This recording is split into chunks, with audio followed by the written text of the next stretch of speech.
Hey guys, if you guys are watching from part one, you guys already know numbers 25 through 11. And in the description of the first part is also the honorable mentions.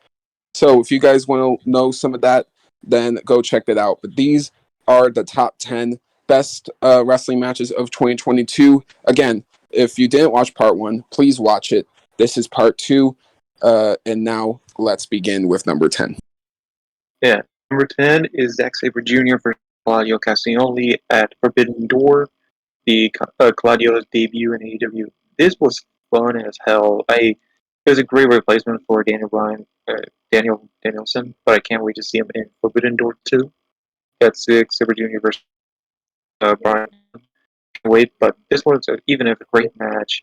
Did a great job. I think Claudio's debut was the best amazing, whatever you want to say, debut so far. Yeah, I can't say anything else about it. This was a great, and this is a great way to start off top number 10. And then number 9, we got the crazy ass death match: El Desperado versus Jun Kaisai. Man, if we're talking from a violent standpoint, this is fucking number one. Yeah, this is the absolute craziest death match you're going to find this year. In the first 5 minutes, you have El Desperado already being unmasked, and on top of that, he's just going through hell, man. He's not forks, knives, chairs, guitars, tables, all of it. Literally all the weapons you could possibly think of are in this match, man. It's crazy. And yeah, June just looks like a killer. And you have El Desperado looking like a great underdog babyface who has to prevail through it all and basically learn the importance of life and death inside a ring. And yeah, it just told a fantastic story. And I love everything about it. I also love the fact that Jun Kaiser turned himself into a unicorn when he was split open and got a bunch of spaghetti and put it up his wound. And then he literally gets a fucking fork and just stabs himself in the forehead for like no reason. Just to be manly. You know what's even crazier, dude? Well, I don't think El Desperado's Mexican, bro. I think he's Japanese, man. I there's a didn't possibility. I didn't see that shit coming. I'm like, holy crap. Hmm. Luchadors could be Japanese.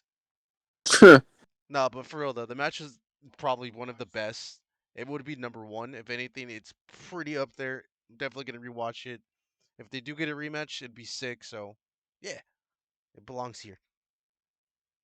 coming in at number 8, Tony Storm versus Jamie Hayter for the AEW Women's Championship.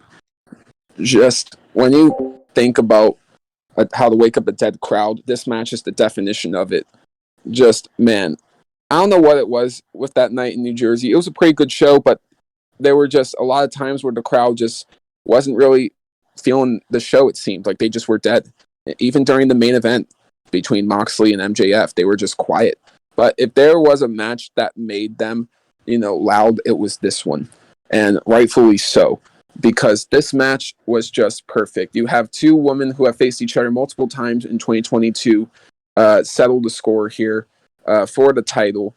And Jamie Hayter finally proves she's not just, the background player to Britt Baker. She is her own star. And she did that by defeating Tony Storm. And yeah, there's not really too much I could say about that. It's just perfect. Coming in at number 7, we have the G1 Climax 32 semifinals between Naito and Will Ospreay. Overall, I was really wanting this match for a long time. Basically, since 2016, I've wanted to see these two fight, and I've had the expectation for a while that this could absolutely deliver. And it did. It exceeded those expectations, and the two put on a masterpiece of a G1 Climax final.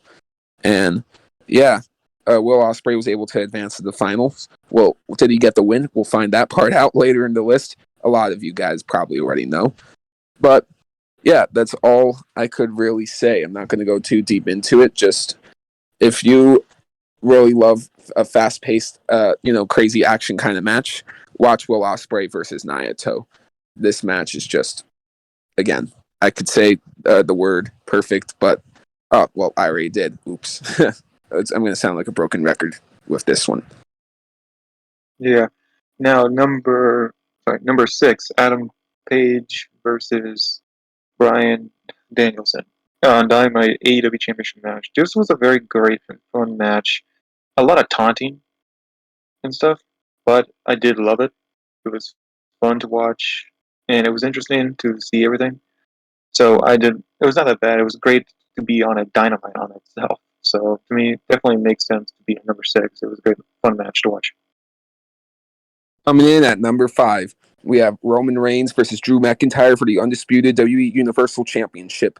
And yeah, this is in Clash of the Castle, Wales, and this crowd was just insane. The atmosphere, was just wild, and you have so many people wanting Drew McIntyre to win, but unfortunately, he did not clutch it. The Tribal Chief overcomes him once again, thanks to the assistance of the debuting Solo Sequoia. Yeah, it was great.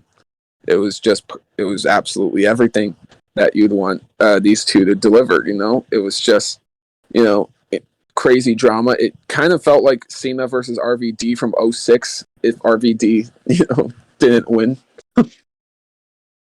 So, yeah, that's all I could really say, though. Just Roman Reigns walks out victorious, and it's just another day for Roman Reigns. But I sincerely think this is one of the best matches in both men's career. I really do. So now, moving on to number 4, the G1 Climax 32 final, Okada versus Ospreay. These two had two brilliant matches together this year, and me and my two co-hosts were debating on which match should be number 3 and which match should be number 4, and it was a tough battle, but the G1 32 Climax final was the one that got number 4. Personally, I was the one that backed this match over the Wrestle Kingdom match, but it lost the vote overall. It doesn't matter, though, because both matches are pretty much equal in quality, and they're both just, it's just crazy. Absolute batshit crazy. Okada, Ospreay, the two, every time they fight, just put on absolute classics. And again, this recent final was no different. I think Ospreay should have got the win a little bit, but knowing that Ospreay fought Kenny Omega and everything, I think it all kind of worked out in the end. So yeah, this is number 4. Yeah, this was a fun match too. I did love this match. It was great, but I feel like the other match that we're going to talk next will be, I think, to me, is the better of the two. But still, I think the finals. This was a great story, and the storyline is a great thing about these two. It's just the teacher versus student. Most of the time, a mentor versus mentoree. So I think this match was great, but I think the next match is better. So let's head off to number 3. That would be Wrestle Kingdom 16 Night 2 main event for the undisputed IWGP Heavyweight Championship, Okada versus Ospreay. Again, I could say the same exact thing about the last match. Nothing different here. It's another classic between Okada and Ospreay. Okada gets the win over Ospreay here. Ospreay will eventually get that Okada win, people. Trust me. It's going to happen. And once it does, it's going to feel sweet. Technically, it already did back in 2020, but the past 3 times they fought, Okada got the win. And, that's all I have to say. We'll get that revenge. Yeah, to me, this match was amazing. To me, way better, but it shows the best storyline, the best storyline between these two amazing competitors, and it deserves to be on number 3. And that's all I have to say about this one. Moving on to number 2, CM Punk versus MJF, and it's a dog collar match at Revolution. Now, I think this is the best match CM Punk had in all of AEW. And this is the best match MJF has had in his entire career. I think this is brutal. And this is also my favorite dog collar match I've ever seen because it just felt so personal, so intense. And they took the time to tell the story. They didn't rush anything at all in this. And having Wardlow get his moment too was just fantastic. I just love everything about this match coming here at number 2. And it was very hard to decide between number 2 and number 1. And, I did have to ultimately decide that, so that was hard. But damn, if this happened last year, maybe even the year before, and maybe even the year before, this probably would have been number one. Yeah, this was a great match. I loved this dog collar match. I love the biggest thing was the Wardlow betrayal was great.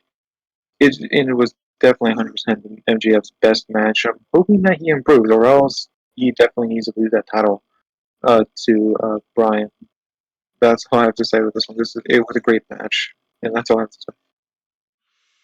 Yeah, dude, it's probably CM Punk's like best matches I've seen so far. It showcased both their characteristic because you have CM Punk being the underdog and he coming out to his old Ring of Honor theme was a nice little touch, and MJF just being ultimately betrayed by his one and own bodyguard he's been abusing for like the past year or so. It was just the overall perfection. Ain't as much I can really say. It definitely belongs number two, but it's not number one. Coming in at number one, Anarchy in the Arena match. Team Jericho Appreciation Society. All right, yeah, my bad on that, y'all. Botched the names in this match, but no, in all seriousness, we saw this live, and English is just not my strong subject today, people. I don't know what's going on, but yeah, we saw this match live, and it was just an absolute spectacle. You have hella people brawling in the crowd to Moxley's theme, pile drivers on the steel steps, tag teams jumping off of ladders through tables. That just absolute crazy shit. And you got Eddie Kingston being the MVP with his moment, coming out with the gasoline, trying to set Bryan and Jericho on fire. It was just insane. So yeah, absolutely match of the year. No questions asked. You guys watched it in real time. I watched it on I watched it on TV. You guys watched it at the arena itself. It was a great match. Eddie Kingston was MVP. There's nothing. It's 100% MVP, and he should be a champion, either TNT or a world champion. He is the best right there, like an extreme best. Maybe the best match to see is Eddie Kingston versus Jun Oh, Kaisai. Jun Kaisai versus Eddie Kingston. That sounds amazing to me. So I think this is great, and you guys, it needs to be number one for this one. So you guys take it over. And not only that, also too, damn. just for the fact that it was just such a good showcase of the Chris Jericho Appreciation Society and of what the early possibilities of the Blackpool combat. And it was also probably one of the best characteristics of Eddie Kingston we've gotten so far. Because I've know of all the drama and the shit he's been going through of Sammy and many other dudes. But hopefully Tony Khan can look past this. But besides that, also too the Chris Jericho of Jack Hager absolutely destroying Daniel Bryan, destroying the cage, and even at one point Eddie Kingston came out with like a gas can threatening to set. What was it? Ortiz? No, it was Chris Jericho, right? He's gonna set him on fire supposedly before. Yeah, the match was Moxley, Kingston, Bryan, Santana, and Ortiz versus Jericho, Garcia, Hager, and 2.0. And just My everyone. fuck up. Oh, you're good, dude. Just overall, like there was no bad qualities at all whatsoever, and just seeing it live also added another point to it. But just even for the fact that Brian Danielson got his ass kicked, it's just like, oh no, we're gonna root behind this guy yet again. But I didn't mind that whatsoever. It was solid. Shit, even Sammy Guevara had a good time too, and we pretty much hate that guy and everything he does whatsoever. It's a solid match of the year. And is there anything else you'd like to add, Daniel? Oh wait, who do we hate again? Sammy Guevara. He wasn't in this match. Okay, so maybe that's why it's number one.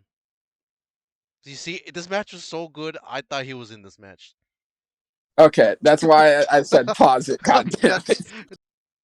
So, thank you all so much for watching this video. Sorry for the few botches that you might see in this. I've been Daniel, I've been Merman. that'd be Chris. and we'll see you guys in the next list. Take it easy, people.